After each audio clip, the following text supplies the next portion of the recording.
বন্ধুসকল কেমেৰাটো অন কৰি লৈছো হয় কিন্তু কি কথা কম মই নিজে ধৰিব পৰা নাই আজি জুবিন গাৰ্গদাৰ নথকা অবিহনে এদিন হৈছে আৰু এনেকুৱা লাগিছে যেন সব সাইলেন্ট হৈ আছে সব সাইলেন্ট কোনো জায়গাত কোনো হাল্লা নাই একো নাই সব পিনে সাইলেন্ট হৈ আছে আৰু মোৰ ভিডিঅ'ত হয়তো আপোনালোকে দেখিছে কেতিয়াও মই ইমোশনেল আপুনি মোক কেতিয়াও দেখা নাই চাগে কিন্তু this is the first video' য'ত আপোনালোকে মোক হয়তো অকণমান চকু পানী ওলাই থকা দেখিছে বা চকুকেইটা ফুলি থকা দেখিছে কাৰণ মই বস্তুটো প্ৰচেছ কৰিব পৰা নাই মই ল'ব পৰা নাই আৰু জুবিন গাৰ্গ মোৰ কাৰণে কিমান মেটাৰ কৰিছিল যদিও মই আজিলৈকে লগ পোৱা নাই তেনেকৈ আমাৰ বহুত অসমৰ নৰ্থ ইষ্টৰ কিছুমান নতুন প্ৰজন্মই হওক বা আমাৰ টাইমৰ ল'ৰা ছোৱালীবোৰ হওক ইমান ইনফ্লুৱেঞ্চ কৰিলে যে মানে শব্দ নাই মই শব্দবিহীন হৈ পৰিছোঁ এটা কথা কওঁ জানো যে জুবিন গাৰ্গক মই বহুত ভাল পাইছিলোঁ আৰু মই যদি আজিলৈকে মোৰ যদি চকু পানী ওলাইছে মোৰ মা ঢুকাওঁতে ওলাইছিলে আৰু নেক্সট ডে জুবিন গাৰ্গ কিন্তু সঁচা কথা কৈছোঁ মোৰ মা ঢুকাওঁতে মোৰ ইমান চকু পানী ওলোৱা নাছিল যিমান জুবিন গাৰ্গ ঢুকাওঁতে ওলাইছে কেলৈ মই আপোনালোকক কওঁ কাৰণ মই বহুত সৰুতেই দিল্লীলৈ গুচি যোৱা 25 বছৰ ধৰি মই দিল্লীত আছিলোঁ তো মাৰ পৰা দূৰত থাকিলোঁ তো মা যেতিয়া ঢুকাইছিলে তেতিয়া মই কেতিয়াও মানে সেই ডিষ্টেঞ্চটো সদায় আছিলেই মাৰ লগত সেইকাৰণে মানে মই মাৰ লগত ক্লোজ আছিলোঁ যদিও মানে কেনেকৈ বুজাম এতিয়া আপোনালোকক কিন্তু যেহেতু দূৰত আছিলোঁ জুবিন গাৰ্গৰ গান সদায় শুনি আছিলোঁ মই এটা অসমীয়া মোৰ মাজত অসমৰ তেজ একদম হিৰে হিৰে অসমৰে তেজ আছে যদি আপোনালোকে মোৰ ভিডিঅ'টো চাই মই সদায় ভিডিঅ'টো এণ্ড কৰোঁ জয় আই অসম কৈ পেলাই আৰু জুবিনৰ গানবিলাকে মই যে যেতিয়া 25 বছৰ দিল্লীত আছিলোঁ জুবিনৰ গানবিলাকেই জুবিন দাৰ গানবিলাকেই মানে মোক মানে অসমীয়া কৰি ৰাখিছিল অসমখন মিছ কৰিব মানে নিদিছিল অনলি বিকজ অফ জুবিন দা আৰু নেজানো জুবিন দাৰ আৱাজটো এনেকুৱা ধৰণৰ আছিলে একদম অন্তৰখনত লাগি যায় তো সেইবাবে মানে অসমখনক মিছ কৰিলেও জুবিন দাৰ গান শুনো বিহু হ'ল জুবিন দাৰ গান শুনো দুখ লাগিলে পাৰ্টি হ'লে কিবা হ'লে হেপিনেছ হওক কিবা হওক সদায় জুবিন দাৰ গান শুনিছিলোঁ আৰু মই হিন্দী গানটো আজিকালি বহুতে শুনে কিন্তু মই নতুন গানটো পাহৰিলোঁ আমাৰ 90sত যি গান ওলাইছিলে সেইবিলাকে মই জানিছিলোঁ তাৰ পাছত মই একো হিন্দী গান ফ'ল' নকৰিলোঁ আৰু কিন্তু আজিৰ দিনত জুবিন গাৰ্গৰ নতুন গান ওলালেও মই শুনো এতিয়া ৰিচেণ্টলি ভাইমন দাৰ গান ওলাইছিলে এৰা এৰি ঢেৰ গান আছে তেনেকুৱা ৰুদ্ৰৰ গান আছে তো তেনেকৈ মানে জুবিন দাৰে মোক অসমখনক মানে কানেক্ট কৰি ৰাখিছিল মই অসম আহিছোঁ এইপিনে জুবিন দা আজি ঢুকালে কেনেকৈ ঢুকালে হয়তো আপোনালোকে খবৰটো পালে মই তথাপিও আপোনালোকক কৈ দিওঁ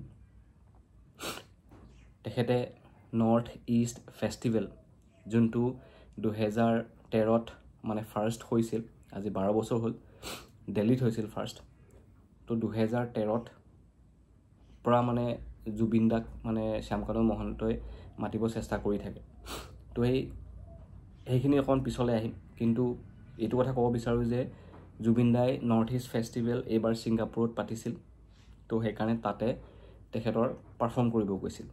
মই এটা ভিডিঅ' পাইছিলোঁ য'ত জুবিন দাই এইটো কথা কৈছে যে জুবিন দাৰ যোৱা একেবাৰে মন নাছিল ছিংগাপুৰ যোৱা মন নাছিল কিন্তু তেখেতে কৈছিল যে যদি জুবিন দা নেযায় ছিংগাপুৰত মানুহ এটাই ছুইচাইড কৰি দিব পাৰে আৰু সেইজন হৈছে Shyamkanu Mahanta Shyamkanu Mahanta is the CEO founder of north east festival তেখেতক ডাঙৰ ককায়েকক আপোনালোকে হয়তো চবেই চিনি পায়, ভাস্কৰ জ্যোতি মহন্ত। তেখেত অসমৰ DGP আছিল, ডেপুটি জেনেৰেল অফ পুলিচ। তো ছিংগাপুৰত যেতিয়া তেখেতক পাৰফৰ্ম কৰিব গৈছিল, কালিৰ পৰা ফেষ্টিভেলটো ষ্টাৰ্ট হোৱা কথা আছিল, 19, 20, 21। ফূৰ্তি ফাৰ্তা কৰিম বুলি, ক'ৰবাত ফুৰিব যাম বুলি ছিংগাপুৰ গৈছে, মানুহটো ফুৰিব মন যাবই। তো জুবিন দা আৰু জুবিনদাৰ লগত কেইজনমান মানুহ আছিল, এখন য়াচ হায়াৰ কৰিছিল। য়াচখন হায়াৰ কৰি পেলাই সাগৰৰ এটা জেগালৈ গৈছিল, য'ত পানী কম আছিল আৰু তাতে ছুইম শ্বুটতে সাঁতুৰি আছিল। সাঁতুৰি থাকোঁতেই তেখেতৰ চিজাৰ আহিল। চিজাৰ মানে এপিলেপচি, মানে মিৰ্গী বেমাৰীটো যোনটো কয় যে, য'ত মোজা গোন্ধাই দিলে ঠিক হৈ যায় বুলি কয় যে, সেই বেমাৰীটো আছে মানে জুবিনদাৰ। সেই বেমাৰটোৰ বিষয়ে মই আপোনালোকক ক'ম। এপিলেপচি হ'ল তাতে পানীতে সাঁতুৰি থাকোঁতে, তেখেতৰ বডিটো ষ্টিফ হৈ গ'ল, ফ্ৰ'জ হৈ গ'ল, হিলিব নোৱাৰা হৈ থাকিলে। তাৰপিছত লগে লগে ছিংগাপুৰ পুলিচ আহিল, হস্পিটেললৈ লৈ গ'ল। হস্পিটেলত দেখিছে পালছ বহুত কম আছিলে, ICUত ভৰাই দিছিলে। বেছিকেলি ICUৰ পৰা যেতিয়া ওলাই দিছে, তেখেত নাই, তাৰমানে ICUত ঢুকালে। বাট সঁচা কথা ক'বলৈ গ'লে পানীতেই তেখেত ঢুকালে যেন ক'ব পাৰি। এতিয়া চিজাৰৰ কথা কওঁ, জুবিনদাৰ চিজাৰটো মানে কি, এপিলেপচি যোনটো বেমাৰী, মিৰ্গী বেমাৰী যোনটো, সেইটো এতিয়াৰ বেমাৰ নহয়, সেইটো বহুত পুৰণা বেমাৰ। তেখেতৰ পুৰণা বুলি নহয়, মই ফাৰ্ষ্ট আপোনালোকৰ মনত আছে, জুবিন দাই লকডাউনত মুম্বাইত আছিলেগৈ। তাৰপিছত এখন বাছ নে কিবা এখন ভাড়া কৰি পেলাই নিজে তাৰ পৰা লকডাউনত মানে বাছখনতে আহিছে। তো জুবিন দাই মুম্বাইলৈ যোৱা ৰিজনটো এইটো আছিল, তেখেতৰ সেই বেমাৰটো ঠিক কৰিবলৈ মানে দেখাবলৈ গৈছিল। সেইটো তাত এটেক আহিছিল। মই এইটো বস্তু জানো কাৰণ জুবিনদাৰ এজন লগত কাম কৰা মানুহ, যাৰ নাম হৈছে প্ৰয়াস শৰ্মা তামুলী। প্ৰয়াস আমাৰ লগত মটৰচাইকেল ৰাইডত গৈ থাকে, তো আমি তাক ক্ল'জলি চিনি পাওঁ, যোৰহাটৰ হয় সি। তো সি মোক এইবোৰ কথা কোৱা।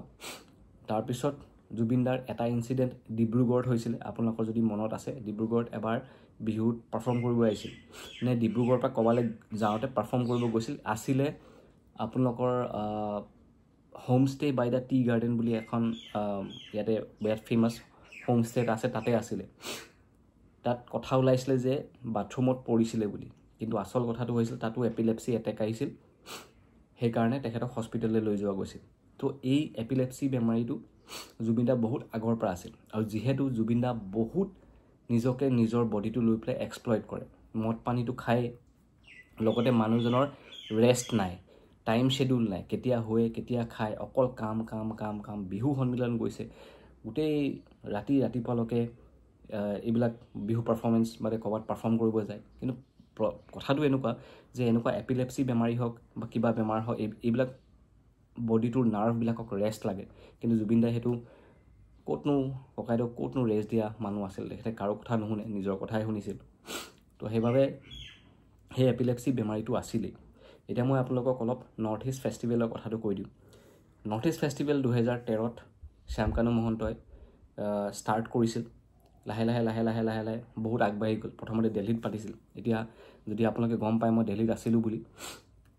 মই দিল্লীত নৰ্থ ইষ্ট ফেষ্টিভেল কমচে কম 5 বাৰ এটেণ্ড কৰিছোঁ, 5 বাৰ। আৰু প্ৰতিবাৰে মই জুবিন দাক পাইছোঁ। যিমানখিনি মই গম পাওঁ, জুবিন দাক আৰু শ্যামকানু মহন্তৰ হয়তো ফেমিলি ৰিলেশ্যনশ্বিপ আছিলে, হয়তো ইয়াৰী দুষ্টি কি সেইবিলাক মই নাজানো, বা শ্যামকানু মহন্তই জুবিনক মানে এক্সপ্লইটেই কৰিছিল নে কি সেইটো গম নাপাওঁ। কাৰণ জুবিন আহিলে মানুহ আহিব, কাৰণ জুবিন দা এটা মেগনেট হয় ন, য'ত তেখেতৰ নামটোৱে যথেষ্ট। যদি আহিব বুলি কয়, লাখ মানুহ এনেই গোট খাই যায়। তো তেনেকৈ নৰ্থ ইষ্ট ফেষ্টিভেলত যেতিয়া নৰ্থ ইষ্ট ফেষ্টিভেল পাতে, জুবিন গাৰ্গক মাতে, অংগৰাগ মহন্তক মাতে, বাকী লোকেল সৰু সুৰা বেঞ্চকতো মাতিয়ে থাকে। তো সেনেকৈ জুবিন গাৰ্গ বহুত আহিছিল। বহুতে জুবিন গাৰ্গৰ যেতিয়াই গায়, আমিও নিজেই শ্ব'ত আমি চাইছোঁ ন, আমি লগতে গান গাওঁ। আমি অকল যেতিয়া পাতিছিল, আমি অকল জুবিন দা আহিছে বুলিহে যাওঁ, বেলেগ লগত মতলব নাই। ঠিকে আছিলে নৰ্থ ইষ্ট ফেষ্টিভেল। এটা টাইমলৈকে নৰ্থ ইষ্ট ফেষ্টিভেলখন পাতিছে, ঠিকে আছে। মানে এটা বস্তু এইটো যে নৰ্থ ইষ্ট ফেষ্টিভেলখন নৰ্থ ইষ্টত প্ৰথমতে পাতি পেলাই আমাৰ দিল্লী সাইডলৈ লৈ যাব লাগিছিল কিন্তু দিল্লীত মানে নৰ্থ ইষ্টত নেপাতি কোট আপোনাৰ দিল্লীত পাতিছে বেংককত পাতিছে কোট আপোনাৰ এটা সিংগাপুৰত পাতিছে এইবিলাক কি ৰিলেশ্যন বা কি বিজনেছৰ কি ৰিলেশ্যনটো কি মই একো বুজি নাপাওঁ কিন্তু ইয়েছ প্ৰথমতে দিল্লীত পাতিলে দিল্লীত এটা জেগাডোখৰ আছিলে IGNCI Indira Gandhi centre of arts and কিবা এটা আছিলে তো তাতে বেচিকলি নৰ্থ ইষ্ট ফেষ্টিভেল পাতে আৰু যেতিয়া নৰ্থ ইষ্ট ফেষ্টিভেল তাত পাতে তাত আপোনাৰ এণ্ট্ৰি ফ্ৰী চ' ঢেৰ মানুহ হয় একদম ভৰ্তি হৈ যায় আৰু আপোনাৰ গোটেই বেলেগ বেলেগ ষ্টেটৰ মানুহবোৰ আহে দিল্লীৰ মানুহবোৰ দিল্লী মানে কি নৰ্থ ইষ্টৰ যিমান মানুহ আছে দিল্লীৰ ফেষ্টিভেলটো এটেণ্ড কৰিবলৈ আহে আৰু বাহিৰৰ মানুহখিনিও যোনবিলাক দিল্লীৰ হওক UP হওক সিহঁতিও আহে সিহঁতিও এটেণ্ড কৰেহি চাইহি নৰ্থ ইষ্ট ফেষ্টিভেলনো কি হয় নৰ্থ ইষ্টৰ গোটেই কালচাৰটো গম পায় ঠিকে আছে প্ৰমোট কৰিছে এটা টাইমত গৈ নৰ্থ ইষ্ট ফেষ্টিভেলখন এনেকুৱা হৈ গ'ল যে এই IGNCI যোনটো ভেনিউ আছিলে সেই ভেনিউটো নোহোৱা হৈ গ'ল মানে শ্যামকান্ত মহন্তক নিদিয়া হৈ গ'ল কেতিয়াবা বুক থাকে কিবা হয় তো তেখেতে কোনোবা সৰু সুৰা ষ্টেডিয়াম এটা বুক কৰিলে আৰু সেই ষ্টেডিয়ামটো ভাড়া বেছি কাৰণে শ্যামকান্ত মহন্তই টিকেট চিষ্টেম কৰি দিলে আৰু পাৰ টিকেট পাৰ ডে 300 সেনেকুৱা কিবা কিবি আছিলে 3 দিন ফেষ্টিভেল হয় তো পাৰ ডে 3 আৰু এটা ফেষ্টিভেল য'ত মানুহে ফ্ৰীকৈ গৈ আছে হঠাতে কেনেকৈ 500 টকা 300 টকা দি পেলাই যাব কিয় যাব মই গৈছোঁ মই দুবাৰ গৈছোঁ ফেষ্টিভেল এবাৰ জুবিন গাৰ্গ আহোঁতেই মই গৈছোঁ আৰু অবভিয়াছলি মই মানে অসমখন গোটেই নৰ্থ ইষ্টখনক তেতিয়া তাত পাওঁ ন সেইকাৰণে আমি যাওঁ সেইবিলাক গ'লোঁ মেলিলোঁ সেইবিলাক যেতিয়াৰ পৰা আৰু পইচা চাৰ্জ কৰা হৈ গ'ল তাৰপিছৰ পৰা নোযোৱা হ'ল এতিয়া শ্যামকানু মহন্তৰ অকল নৰ্থ ইষ্ট ফেষ্টিভেল বুলি নহয় লগতে আছে ৰঙালীখন অসমত হয় আপোনালোকেতো গম পায় কিমান ডাঙৰ ফেষ্টিভেল হয় আৰু তাতো জুবিন গাৰ্গক তেখেতে মাতে অংগৰাগ মহন্তক তেখেতে মাতে আই ডোণ্ট ন' মোৰ মতে মই যিমানখিনি কথা শুনিবলৈ পাইছোঁ জুবিন গাৰ্গ ককাইদেউ আহে পাৰফৰ্ম কৰে আৰু যিমানখিনি জানো যে তেখেতে ফ্ৰীতে পাৰফৰ্ম কৰে পইচা নলয় কিন্তু শ্যামকানু মহন্তৰ মতে তেখেতে পইচাটো দিয়ে এতিয়া অবভিয়াছলি পাব্লিকৰ আগতে সেইটো ক'বই কিন্তু আচল কথাটো জুবিন গাৰ্গ আৰু বা গোটেই টিমটোৱে গম পাব বা গৰিমা বৌয়ে গম পাব সেইবিলাক আমি নাজানো কিন্তু মই এইটো কথা ভাবোঁ যে নৰ্থ ইষ্ট ফেষ্টিভেল প্ৰত্যেকটো নৰ্থ ইষ্ট ফেষ্টিভেলত জুবিন গাৰ্গক মাতেই শ্যামকানু মহন্তই মাতি পাৰফৰ্ম কৰাই হেৰি কৰাই আৰু জুবিন গাৰ্গৰ ৰেষ্টলেছ মানুহ এজন এনি টাইম পাৰফৰ্ম কৰিব লাগে পাৰফৰ্ম কৰে চ' তেখেতৰ বডিটো যোনটো হেল্থ কণ্ডিশ্যন আছিলে মাজতে হস্পিটেলতো সোমাইছিলে ক'ৰবাত এখন বিহু পাৰফৰ্ম কৰিব যাওঁতে তো সেনেকৈ তেখেতৰ হেল্থটো এনেও আপোনাৰ বেয়া হৈ গৈ আছিল গৈ থাকোঁতে এতিয়া এপিলেপচি এটা এনেকুৱা এটা বেমাৰ য'ত জুই আৰু পানীৰ ওচৰতলৈ যাব নালাগে কিন্তু জুবিন দাই কাৰো কথা নুশুনে তেখেতে তালৈ গ'ল চ' এতিয়া মানুহবিলাকে চবেই শ্যামকানু মহন্তক দায়ী ধৰিছে যে এনেকুৱা বেমাৰ হৈ থকাৰ অৱস্থাত তেখেতক কিয় ছিংগাপুৰলৈ পাৰফৰ্ম কৰিবলৈ মাতিছিলে বাৰু মাতাটো বাৰু তেখেতে মাতিয়ে থাকে অলমষ্ট 7-8 বছৰৰ পৰা জুবিন গাৰ্গক নৰ্থ ইষ্ট ফেষ্টিভেলত মাতে ৰঙালীত মাতে তেখেতে আহি পেলাই পাৰফৰ্ম কৰেহি কিন্তু এতিয়া অবভিয়াছলি মানে এনেকুৱা এটা ষ্টেজত এইটো বস্তু হৈছে যে শ্যামকানু মহন্তৰ দায়ী চবেই ধৰিছে যে শ্যামকানু মহন্তৰে ভুল আছিলে শ্যামকানু মহন্তৰে ভুল হয় সেইকাৰণে তেখেতক মানে তেখেতৰ কাৰণেই জুবিন গাৰ্গ ঢুকাইছে বুলি কৈছে কিন্তু এতিয়া বহুতে এজাহাৰো দিছে মানে FIR দিছে ফাৰ্ষ্ট FIR এখন এটা ৰিচেণ্টলি ওলাইছে হেৰিৰ ওপৰত আপোনাৰ শ্যামকানু মহন্তৰ ওপৰত কিন্তু মই এটা কথা জানো শ্যামকানু মহন্ত হ'ল বহুত ওপৰৰ মানুহ হয় তেখেতসকলৰ বহুত ৰিচ বহুত তেখেতৰ ককায়েক আছিলে DGP আছিলে DGP হৈ ৰিটায়াৰ হোৱা মানে আপুনি গম পাইছে নহয় চবতছে টপ পজিশ্যনৰ পৰা ৰিটায়াৰ হৈছে